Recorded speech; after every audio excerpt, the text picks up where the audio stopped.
నమస్కారం వార్తలకు స్వాగతం. ముందుగా ముఖ్యాంశాలు.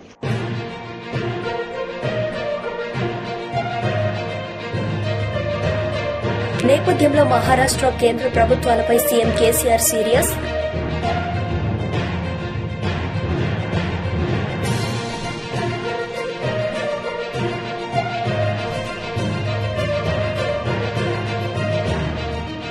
టీడీపీ పోలిట్ బ్యూరో సభ్యులు వర్ల రామయ్యగా మీడియా సమావేశం, వైసీపీపై ఫైర్.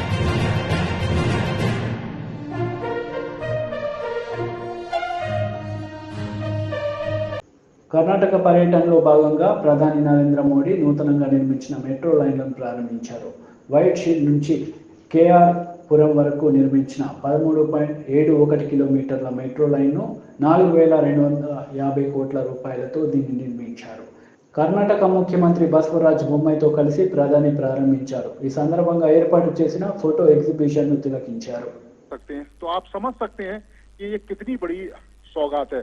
और दूसरा, अगर हम शैला देखें कि जिस तरीके से यहाँ पर लगातार मेट्रो का जो जाल है बिछाया जा रहा है, सरकार की एक योजना है कि 2031 तक 317 किलोमीटर मेट्रो का जो नेटवर्क है वो इस पूरी सिटी के अंदर बिछा दिया जाएगा। तो पूरी सिटी जो आज जाम की समस्या से जूझती है, जहाँ लोगों को घंटों जाम में बिताना पड़ता है, तो वो समस्या हमेशा के लिए दूर हो जाएगी। और इस समय प्रधानमंत्री खुद मेट्रो जो ट्रेन है, जो नई मेट्रो ट्रेन, और ये देखिए नीरज, ये तस्वीरें जब प्रधानमंत्री टिकट खरीदते हुए मेट्रो स्टेशन पर, बड़ी सुखद होती हैं तस्वीरें जब हम देखते हैं कि हमारे देश के प्रधानमंत्री जो पब्लिक यातायात के जो साधन हैं उनमें सफर कर रहे हैं, मेट्रो ट्रेन में सफर करते हुए कई बार हमने उनकी तस्वीरें देखी हैं और आज फिर बड़ा सुखद अनुभूति देती हैं। देखिए, बिल्कुल अनुभूति देती हैं। एक आम आदमी की तरह प्रधानमंत्री सफर करते हैं। एक आम आदमी जैसे मेट्रो में जाता है, उसे सबसे पहले टिकट लेनी होती है, उसके बाद तमाम जो प्रोटोकॉल हैं जो उनको फॉलो करना होता है, उसी के बाद वो मेट्रो में सफर कर सकता है। उसी तरीके से प्रधानमंत्री जाते हैं और यही कारण है, आपने देखा भी होगा कि सबसे पहले जब प्रधानमंत्री यहाँ पहुंचे तो उन्होंने मेट्रो की टिकट ली। और मैं आपको बता दूं कि ये जो लाइन स्टार्ट हुई है मेट्रो की, यहाँ पर व्हाट्सएप से भी आप टिकट ले सकते हैं। इस तरह की कह सकते हैं कि देश में पहली ये मेट्रो ट्रेन है। अत्याधुनिक सुविधाओं से ये लैस है।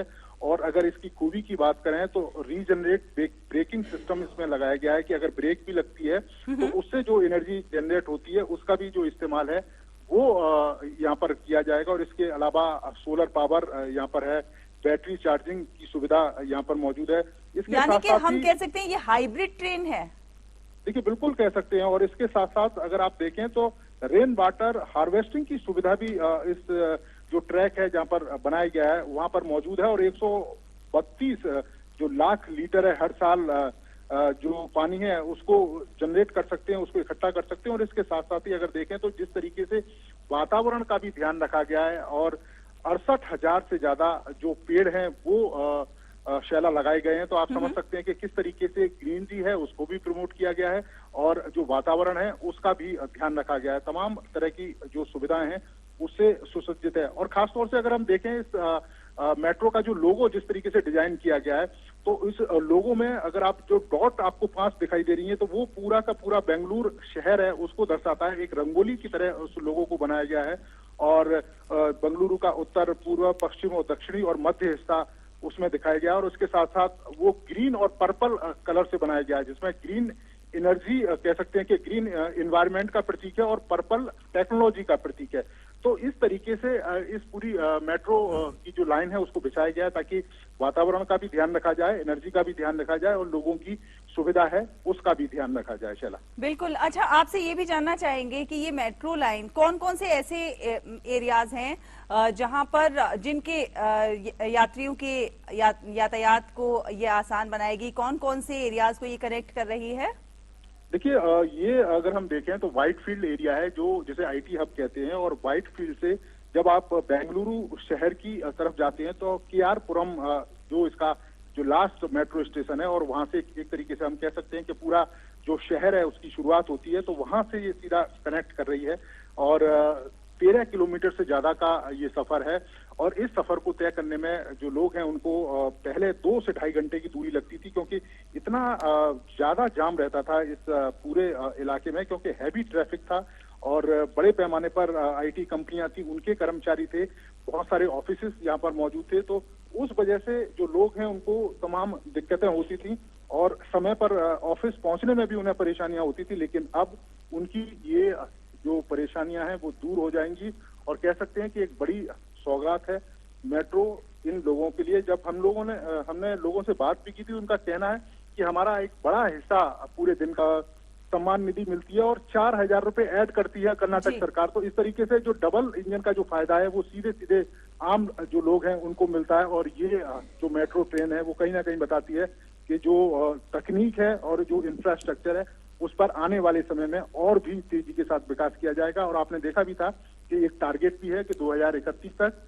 300 किलोमीटर से ज्यादा का मेट्रो का जो ट्रैक है वो बिछा लिया जाएगा। बिल्कुल, और जब यातायात को रफ्तार मिलेगी तो विकास की गति को और ज्यादा रफ्तार मिलेगी। और प्रधानमंत्री नरेंद्र मोदी ने जिस तरह से आपने कहा कि व्हाट्सएप के जरिए भी आप अपना टिकट बुक कर सकते हैं, और प्रधानमंत्री नरेंद्र मोदी का तो हमेशा से जोर है डिजिटल इंडिया पर और डिजिटलाइज करने के लिए, चीजों को आसान और सुगम बनाने के लिए वो लगातार प्रयास कर रहे हैं। उन्होंने कहा भी है कि आजादी के अमृत महोत्सव पर देश ने विकसित होने का संकल्प लिया है।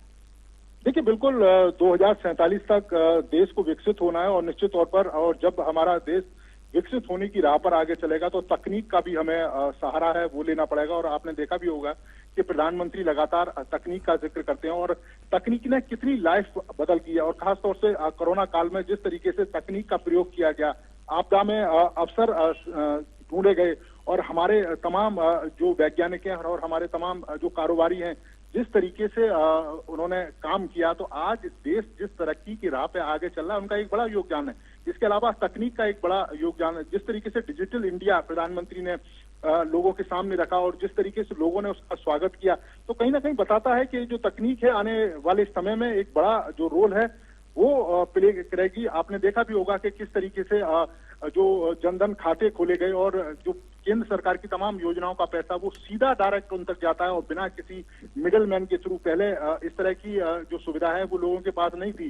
पहले एक बड़ा कमीशन बीच के लोग रख लेते थे, लेकिन अब ये बिल्कुल देखने को नहीं मिलता है। केंद्र सरकार की जो भी योजनाएं हैं उनका सीधा सीधा जो लाभ है वो लोगों तक मिलता है। आपने देखा होगा कि किस तरीके से गरीबों को पक्के घर दिए गए, गरीबों के घर में नल से जल जो है वो पहुंचाया गया, उज्ज्वला का जो गैस कनेक्शन है वो लोगों को, गरीब लोगों को दिए गए, बिजली के कनेक्शन हो, गांव तक सड़कें पहुंचाई गई, अस्पताल बने और लोगों का जो इलाज है वो कराया गया। आपने देखा आयुष्मान भारत के द्वारा किस तरीके से जो लोग हैं वो अपना इलाज करा सकते हैं। तो ये एक बड़ा चेंज है और यही कारण है कि जब 2047 की बात प्रधानमंत्री करते हैं कि हमारा देश विकसित होगा, तो उसमें ये तमाम जो तकनीक, भारत के लोगों का जो सहयोग, हमारे यहाँ पर जो नए नए उद्योग, हमारे यहाँ के जो व्यवसायी, तमाम तरह के नवाचार जो हो रहे हैं, तो ये एक बड़ा जो रोल है वो प्ले करेंगे। और निश्चित तौर पर जिस तेजी के साथ हमारा देश चल रहा है, 2047 तक हम इसे अब विकसित देश देखेंगे। बिल्कुल, 2047 तक विकसित देश हम इसे देखेंगे।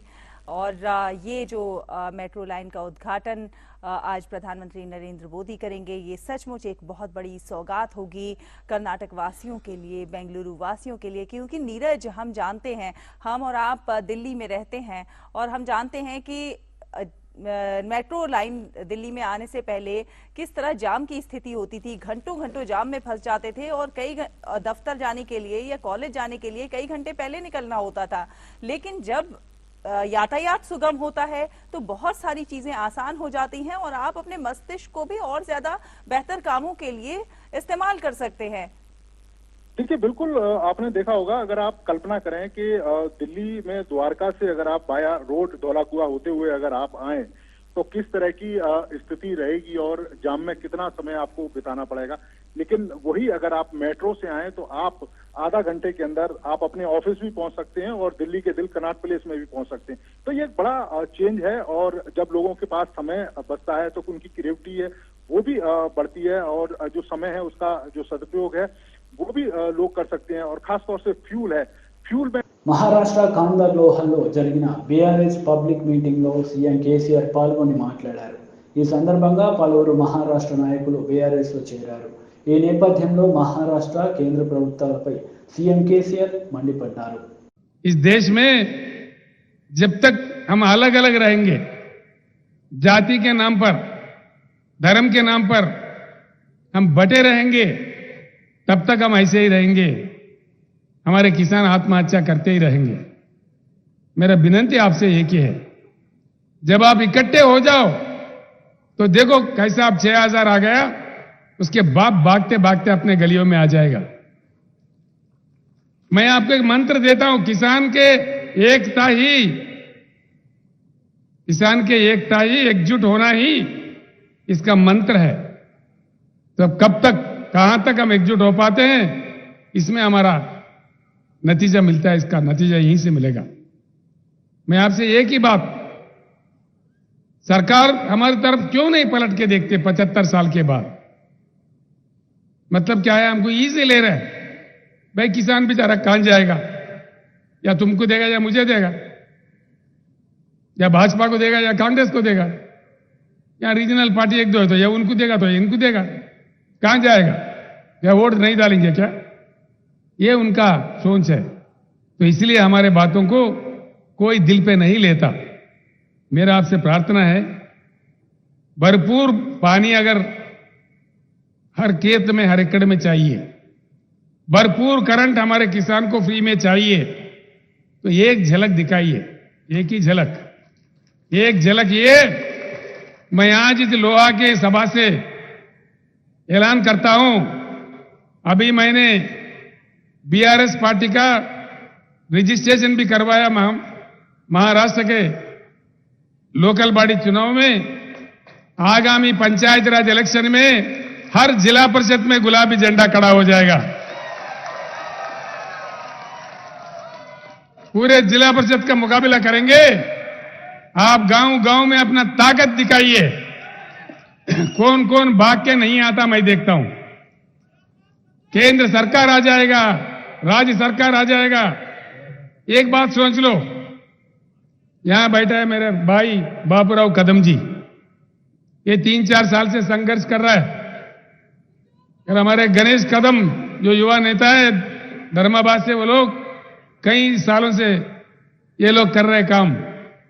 इन लोगों ने क्या किया, धर्माबाद में 80 गांव के सरपंच बैठ के रेजोल्यूशन पास कर दिए कि भाई तेलंगाना का मॉडल हमारे पास इंप्लीमेंट करो, या तो हमारे को तेलंगाना में मिला दो. इन्होंने ऐसा बात किया. तब जाके सरकार ने हुकूमत दिया कि भाई तटवर्ती जितने भी, बॉर्डर के जितने भी सरपंच है, नांदेड़ में जल्दी बुलाओ, मीटिंग करो. भाई बॉर्डर के सरपंच क्यों भाई?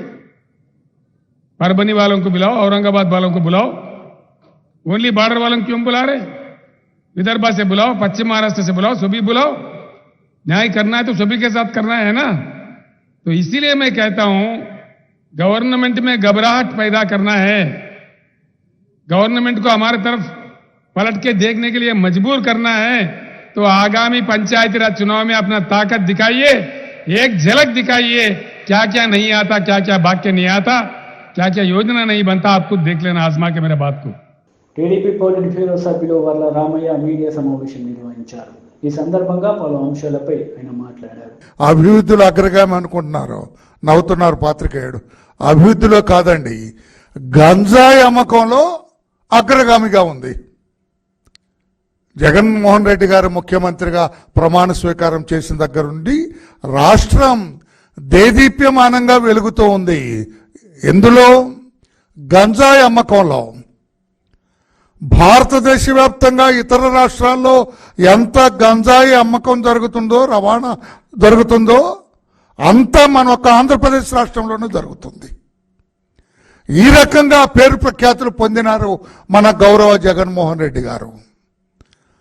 గతంలో భారతదేశ వ్యాప్తంగా బియ్యం సరఫరా చేసి అన్నదాతగా పేరు పొందిన, అన్నపూర్ణగా పేరు పొందిన ఆంధ్రప్రదేశ్ రాష్ట్రం ఈ రోజున దేశవ్యాప్తంగా గంజాయి సరఫరా చేసి గంజాయి ఆంధ్రప్రదేశ్గా పేరుగాంచిందని చెప్పడానికి చాలా సిగ్గుపడాలి. ఈ రోజున ముఖ్యమంత్రితో సహా ప్రభుత్వ యంత్రాంగం మొత్తం కూడా సిగ్గుపడాలి. అది ఏ స్థాయికి వచ్చింది? ఈ రోజున నిన్నగాక మొన్న తిరుమల తిరుపతి దేవస్థానం ప్రపంచవ్యాప్తంగా అత్యున్నత హైందవ దేవాలయం. అది ప్రపంచం మొత్తం కూడా శ్రీ శ్రీ వెంకటేశ్వర స్వామి వారిని ఆరాధ్య దైవంగా భావిస్తారు. ఆ కొండ మీద ధూమపానం కూడా ఎలో చేయరు, అంటే సిగరెట్ పొగ తాగటం కూడా ఎలో చేయరు. కొండ మీద కట్టుదిట్టమైన ఏర్పాట్లు జరిగాయి. ఇది వరకు సెక్యూరిటీ చాలా గట్టిగా ఉండేది, స్ట్రిక్ట్గా ఉండేవాళ్ళు. కానీ జగన్మోహన్ రెడ్డి గారు వచ్చిన తర్వాత కొండ మీద గంజాయి కూడా అమ్ముతున్నారని చెప్పడానికి చాలా సిగ్గుపడుతున్నాయి ఈ రోజున. మొన్న గంగాధరం అని ఒక ఉద్యోగిని పట్టుకుంటే అతని దగ్గర 125 గ్రాముల గంజాయి పొట్లాలు పెట్టి ఉన్నాయట అన్ని. అంటే కొండ మీద గంజాయి అమ్ముతున్నట్టే కదా. నేను అడుగుతున్నా ఈ రోజున ముఖ్యమంత్రి గారిని, ఎందుకు టీటీడీ దేవస్థానం ప్రాశస్త్యాన్ని కూడా భారత అంతరిక్ష పరిశోధన సంస్థ ఇస్రో మరో విజయాన్ని సొంతం చేసుకుంది. ఏపీలోని నెల్లూరు జిల్లా శ్రీహరికోట నుంచి LV-M3 రాకెట్ను విజయవంతంగా ప్రయోగించింది. దీంతో ఏకకాలంలో నిర్దిష్ట కక్షలోకి 36 ఉపగ్రహాలు చేరుకున్నాయి. 1A, 3A, 5A, 7A satellites are separated in positions. Others shall reassemble at 10 Congratulations to NSIL and ISRO and OneWeb for the successful launch of LV-M3 OneWeb India 2 mission. As we know today, the first 16 satellites of the series are already placed in the right orbit, and now it has gone in the far south of the Earth, and we will be getting confirmation of the remaining spacecraft separation soon once the onboard storage data is acquired by our Indian ground stations. Till now, based on the observations, the vehicle has done extremely well. It went up to the right orbit and placed spacecraft at the right orbit, and also with very minimal disturbances to it. So I am very happy today for the consecutive launch success of GSLV Mark 3, that is LV-M3. And I want to specifically thank NSIL for bringing this opportunity to us, and also for the confidence that OneWeb India team has on ISRO for building this rocket for them for this commercial launch. I also want to thank ISRO for the wonderful work that they have done to make this rocket very reliable and rugged, once again demonstrating the capability of the rocket for placing large, heavy payloads into the right orbit without any glitch. And we look forward for greater engagement with our commercial partners for making this rocket one of the best in this class. So specifically, I want to thank the entire ISRO family, the GSLV Mark 3 project team for making this historic event happen today.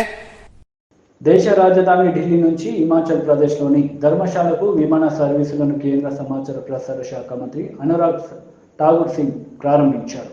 కేంద్ర పౌర విమానయాన శాఖ మంత్రి జ్యోతిరాదిత్య సింధియా వర్చువల్గా ఈ కార్యక్రమంలో పాల్గొన్నారు. हिमाचल प्रदेश में आना होगा तो पहले उनको दिल्ली आना पड़ता है और वहां से फिर फ्लाइट कनेक्टिविटी है. कैसे हम इस एयरपोर्ट को देश के अलग अलग कोनों से जोड़ सकें, भविष्य में आप उसको अवश्य देखेंगे, मुझे पूर्ण विश्वास है. लेकिन उसके लिए अगर हवाई अड्डा बड़ा नहीं होगा तो वायबिलिटी कहीं से भी नहीं बन पाती है. ये भी एक चुनौती हम सबके सामने है. आज भारत दुनिया का तीसरी सबसे बड़ी सिविल एविएशन की मार्केट बनी है, जिसके लिए मैं आपको और आदरणीय मोदी जी को और उनकी सरकार को बहुत बहुत बधाई देता हूं. ये किशन कपूर जी ने कहा जो वास्तविकता है कि 1960 में जब दलाई लामा जी ने अपना स्थायी स्थान धर्मशाला को बनाया तो आध्यात्मिक शक्ति का केंद्र भी पूरे विश्व का धर्मशाला बन चुका. వార్తలు ముగించే ముందు ముఖ్యాంశాలు మరోసారి.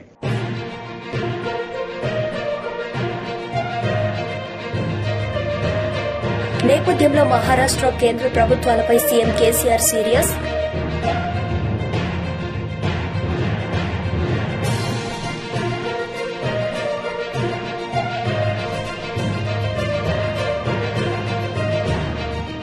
టీడీపీ పోలిట్ బ్యూరో సభ్యులు వర్ల రామయ్యగా మీడియా సమావేశం వైసీపీపై ఫైర్.